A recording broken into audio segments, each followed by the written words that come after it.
नमस्कार दोस्तों। हम फिर से लौट आए हैं एक और नई खौफनाक कहानी के साथ।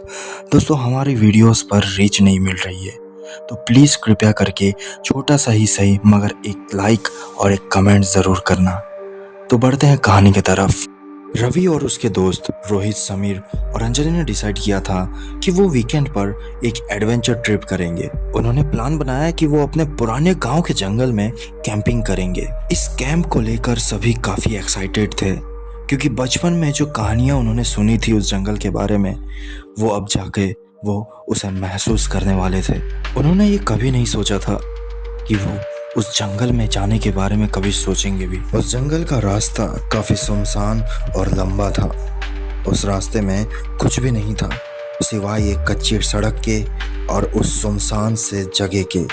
वह सुनसान सा माहौल उस जगह को और ज्यादा डरावना बना दे रहा था। रवि गाड़ी चला रहा था और सभी म्यूजिक सुन के काफी मजा कर रहे थे, और तभी उस रास्ते से एक सफेद सी चीज गुजरी। और तभी रवि ने कहा, क्या तुमने वो देखा? और पास में बैठे समीर ने इधर उधर देखा और उसने कहा, क्या क्या देखा? रवि ने कहा, मैंने एक सफेद सी इंसान को देखा जो अचानक से मेरे सामने से गुजरा।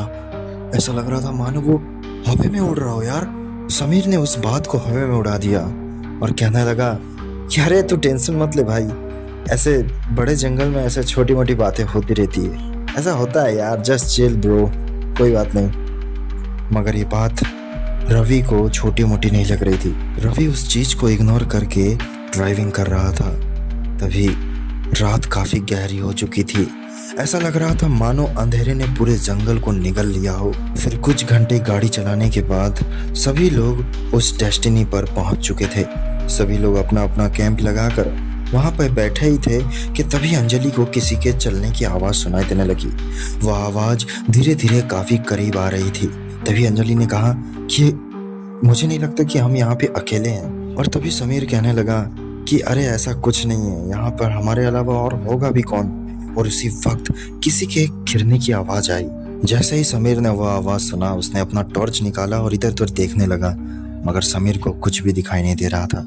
फिर उसने अपना टॉर्च जमीन की तरफ किया तो उसे वहां पर किसी के बड़े से पैर का निशान देखने को मिला। वह निशान किसी इंसान का तो दिखाई नहीं दे रहा था। माहौल काफी डर में बदल चुका था और अंजलि ने कहा कि ये तो किसी छलावे के पैर का निशान है।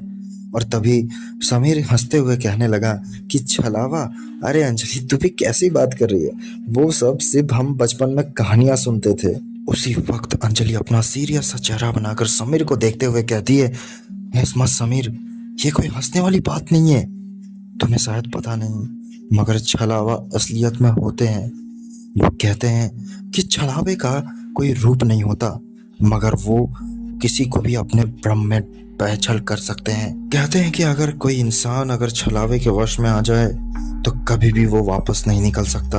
रवि यह बात सुनकर अब और भी डर चुका था। अब उसे पक्का लग रहा था कि अब कुछ न कुछ तो गड़बड़ यहाँ पर होने ही वाली है।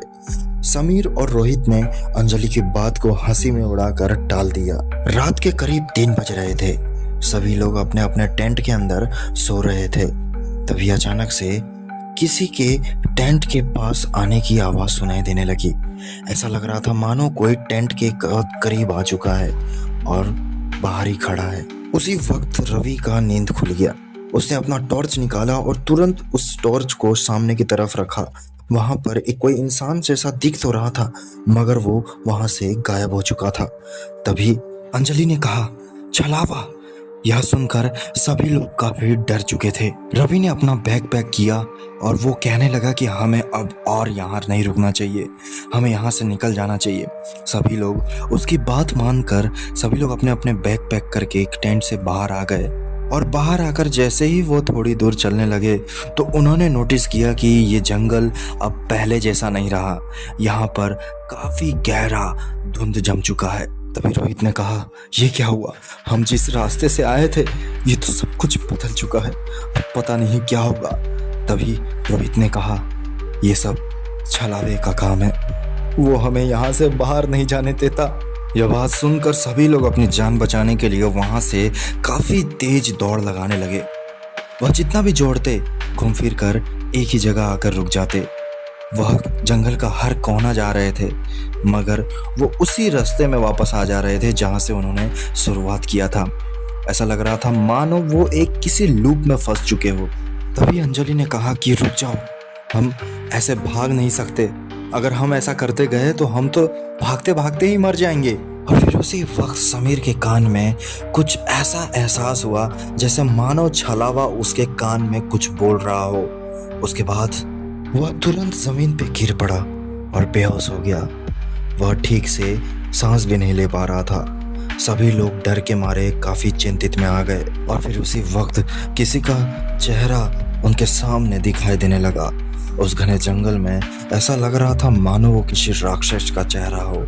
वह देखकर सभी काफी डर गए और समीर को छोड़कर सभी वहां से अपनी जान बचाने के लिए भागने लगे। भागते भागते उन्हें उस जंगल का हाईवे दिखाई देने लगा जहां से उस जंगल की तरफ वो बढ़े थे। वहां पर पहुंचकर उन्होंने सांस लिया और पीछे मुड़ के देखा तो समीर कभी वापस नहीं आया। उन 4 में से 3 तो बच चुके थे, मगर एक समीर जो छलावा का शिकार बन चुका था। दोस्तों आज के लिए बस इतना ही। आपको ये कहानी कैसी लगी कमेंट में जरूर बताना।